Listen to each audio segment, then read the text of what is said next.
ये नारा नहीं, ये प्रतिज्ञा है। इस धरती पर आतंक का नामो निशान मिटाना है। जहां वीरों का लहू गिरा हो, वहां घास नहीं, जंग उगती है। मजबूत इरादों से निकली हुई आवाज जब देश के चौकीदार की हो, तो दुश्मनों की कब उठने लगती है। जी हाँ, आतंक के खिलाफ आर पार की लड़ाई का ऐलान हो चुका है। 22 अप्रैल को पहलगाम में हुए आतंकी हमले ने पूरे देश को झकझोर कर रख दिया। मासूम लोगों पर हुए इस कायराना हमले के बाद प्रधानमंत्री नरेंद्र मोदी ने बिहार के मधुबनी से दुनिया को स्पष्ट सख्त संदेश दे दिया। अब आतंक और उसके आकाओं को उनकी कल्पना से भी बड़ी सजा मिलेगी।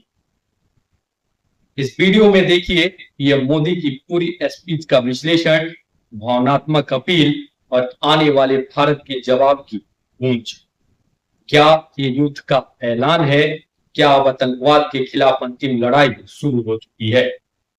राष्ट्र की रौनक पर हम लाए हैं वो आवाज जो सत्ता के गलियारों से निकलकर जनता के दिलों तक पहुंचती है। पूरा वीडियो देखिए, देश की आवाज बनिए और शेयर करना न भूलिए। नमस्कार दोस्तों, स्वागत है आप सभी का राष्ट्र की रौनक चैनल पर। आवाज में तूफान से पहले का ठहराव था, पर आंखों में वो ज्वाला थी जो किसी बड़े तूफान से पहले आसमान को लाल कर देती है।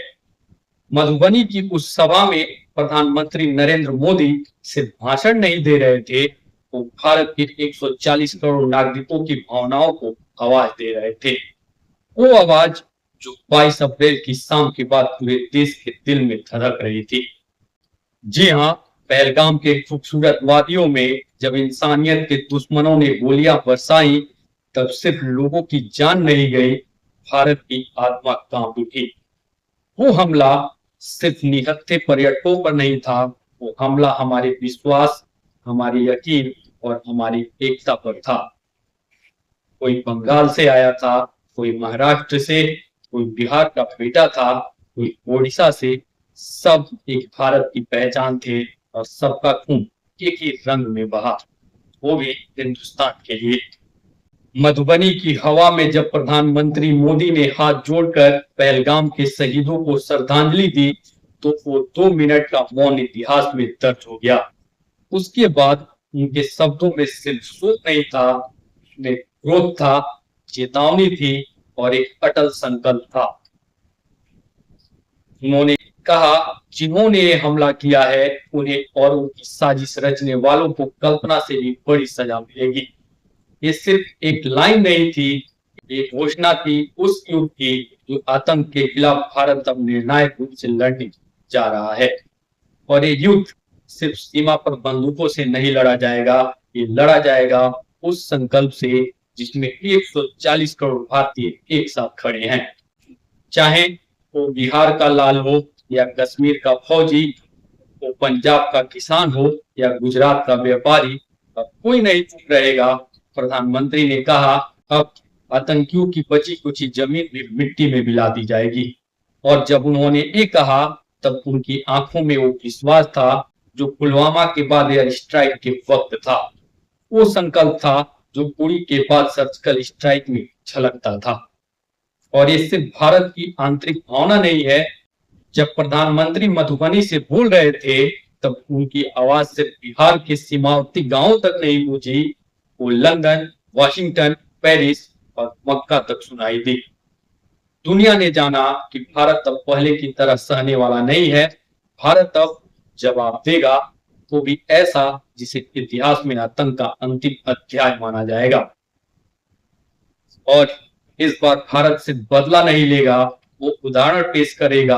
आतंकियों के आकाओं को छुपने के लिए जमीन नहीं मिलेगी। जो पाकिस्तान अब तक झूठ बोलता रहा, अब वो दुनिया की अदालत में भी अकेला खड़ा दिखाई दे रहा है। पहले सिंधु जल समझौते पर रोक, फिर पाकिस्तान के राजनयिकों की वापसी का आदेश, बाघा बॉर्डर को बंद करने की तैयारी और पाक नागरिकों के देश छोड़ने का आदेश। ये सब एक सीधा संदेश है कि अब भारत कूटनीतिक, सामरिक और रणनीतिक हर मोर्चे पर जवाब देगा। प्रधानमंत्री ने साफ कहा, हम अंतिम छोर तक आतंकियों का पीछा करेंगे। ये भारत की धरती है, यहाँ शांति और मानवता को चोट पहुंचाने वालों को हम जिंदा नहीं छोड़ेंगे। और ये बात सिर्फ भारत की जनता ने नहीं सुनी, दुनिया के हर कोने में बैठे आतंक के मददगारों ने भी सुनी।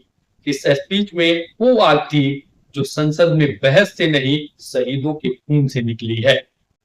और यही आग अब भारत के दिलों में जल रही है।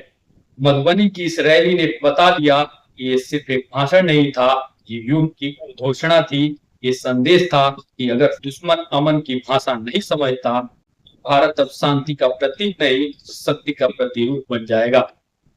भारत अब नया भारत है, जो माफ नहीं करता, जो इंतजार नहीं करता।